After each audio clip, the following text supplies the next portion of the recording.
Yan. Magluluto po tayo ng ginataang hipon sa gulay. Yan ang hipon ko. Ang gulay natin, kalabasa at sitaw. Wala akong nakuhang gata na natural, so bumili na lang ako.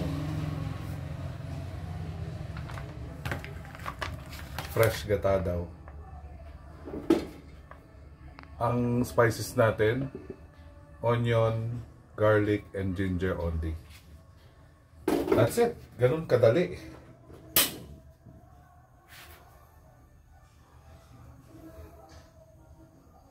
Painitin ang kawali. May konting mantika na yan.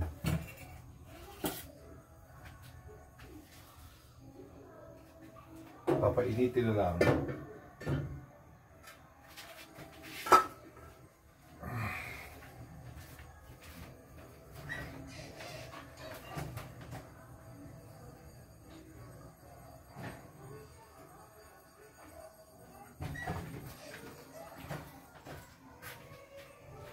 Mas masarap to kung may sili, pero since may mga batang gusto rin kumain, hindi ko nalalagay na sili.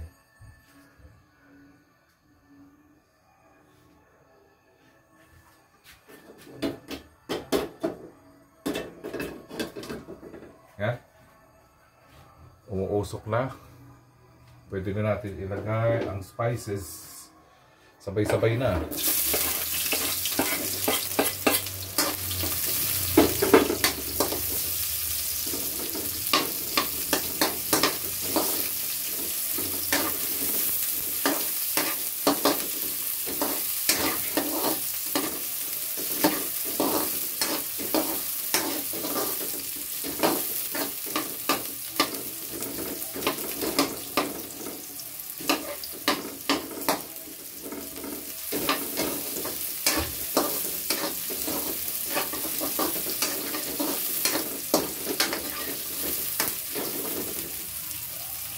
Then,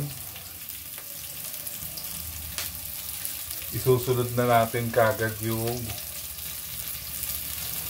kalabasa. Since dali lang naman lutuin ng hipon.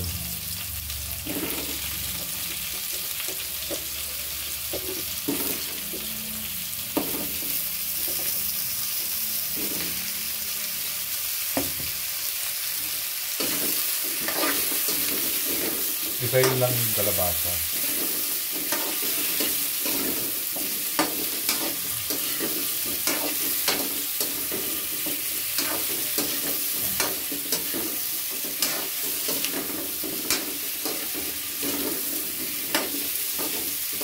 Yung apoy ko, palakas para mabilis yung paggisa. Pero mamaya hihinaan na natin. Once nasangkot siya na natin, hipon. Susunod na yung hipon.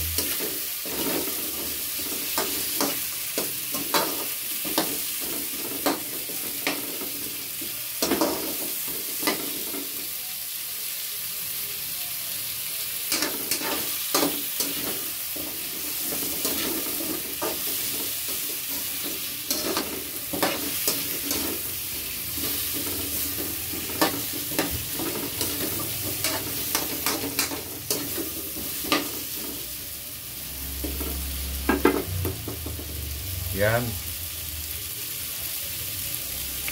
Then, sunod na natin yung hipon.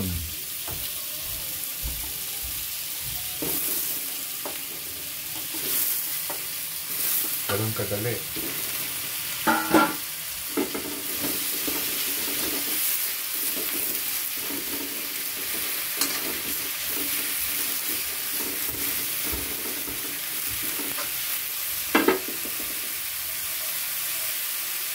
Lagyan ng konting patis.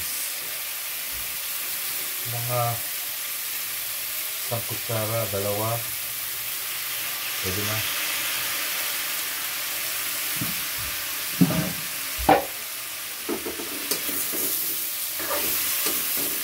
Pag nag orange na lahat yung sipon, ilalagay na natin yung sitaw. And then yung gata.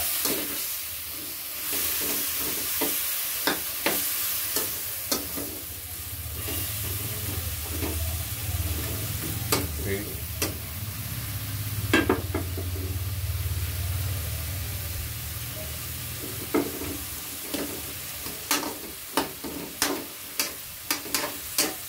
High heat pa rin.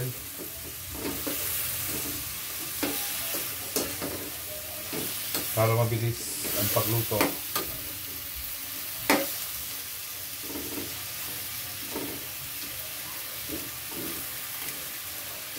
Make sure orange na lahat ng hipon. Baliktarin lang.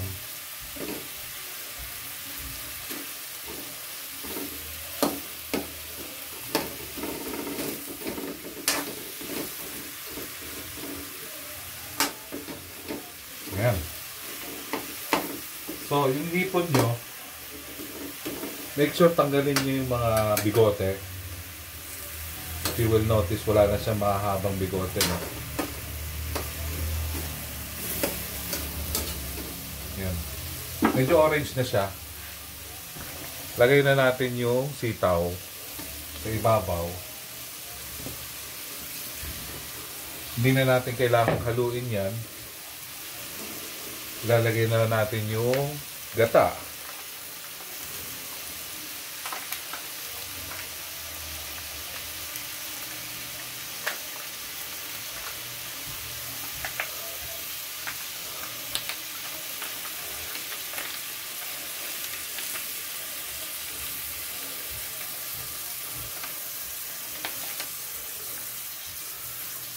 One down, another gata pack na ilang grams to. Ganito kalaki. Malabo na mata ko, hindi ko na makita yung grams.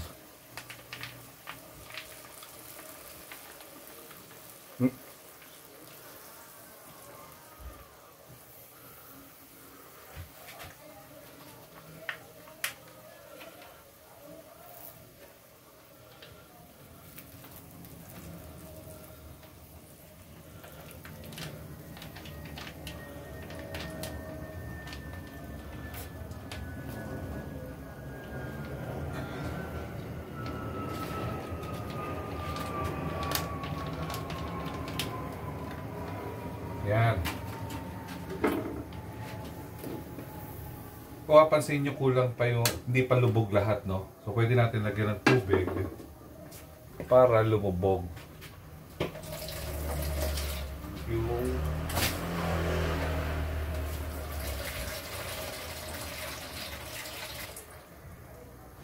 ginataang gulay para lahat ay maluto.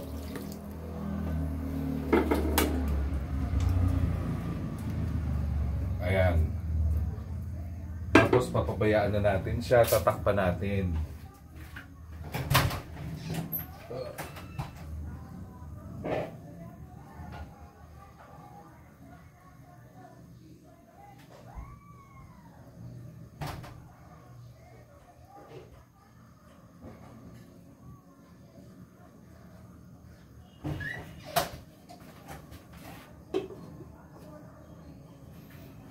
Yan. Kaya lang natin siyang kumulo. Pag kumulo na, saka natin hihinaan. Ganun lang kadali, mga kababayan.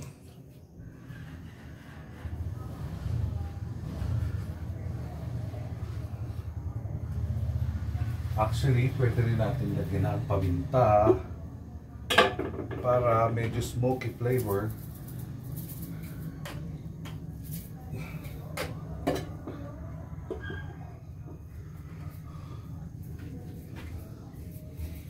That's it. Pansit. Tapos na. Pagkulo niyan. It's all done.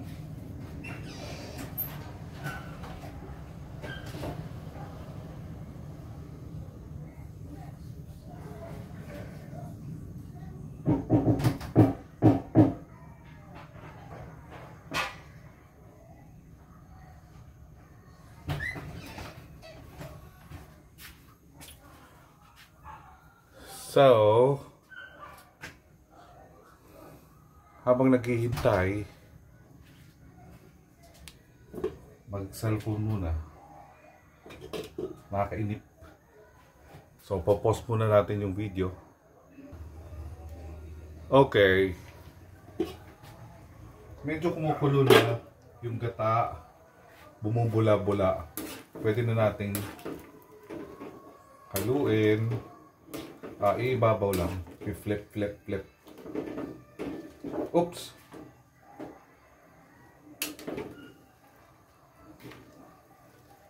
And then level again.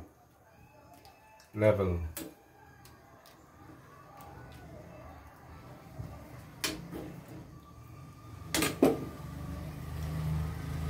Actually, hindi ko na hininaan. Kung gusto nyo masabaw, ganyan.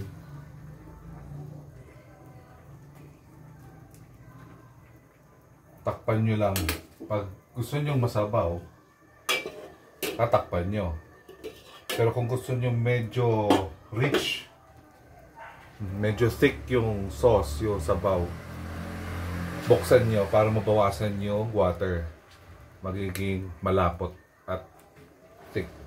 So, ang tawag doon, rine-reduce natin yung sabaw niya. So, reduce natin. So, yung usok, yun yung water, nag-evaporate siya. Pabayaan lang natin mag-reduce ng konti. So, ang hinihintay, ang linuluto na lang natin dito, actually, yung gulay, yung hipon, medyo luto na yan. Luto na yan, actually. So, yung gulay, pinapalambot na lang habang rini-reduce yung water.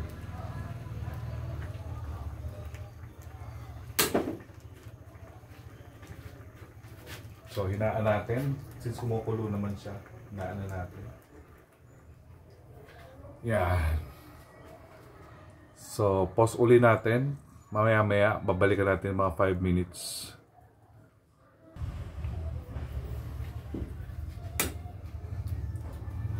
Medyo nare-reduce ng konti. Pero, I changed my mind. Gusto ko medyo may konting sabaw. So, takpan natin. Hehehe. Huwag masyadong tiyo.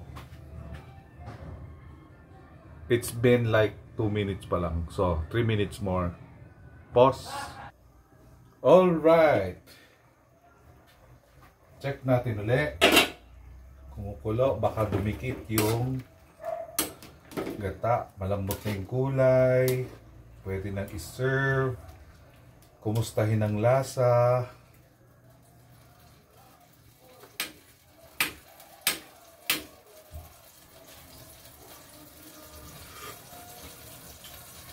Matabang. So, pag matabang, lagyan ng ginisa mix.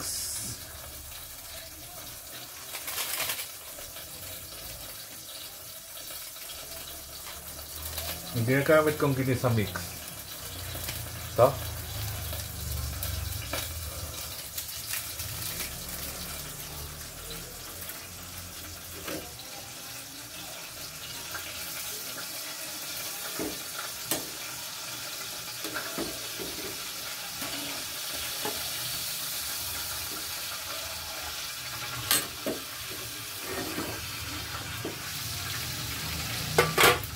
Dito sa kabila, magluluto naman ako ng Tuding's pork chop.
Tikman natin.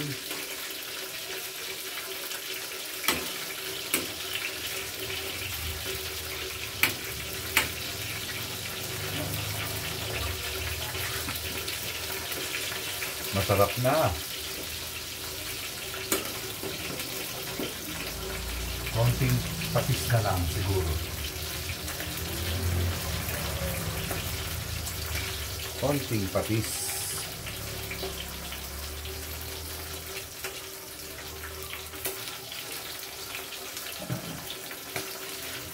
Pakuluan. Ayan yung madurog ng konti yung yung squash para maging thick din, pumalo sa sabaw. Mas masarap. Pag nagsabaw ka, masustansya ka agad, di ba?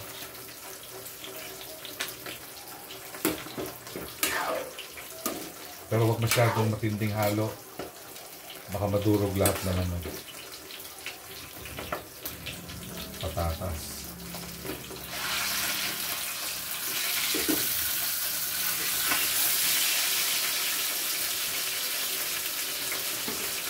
Okay, test.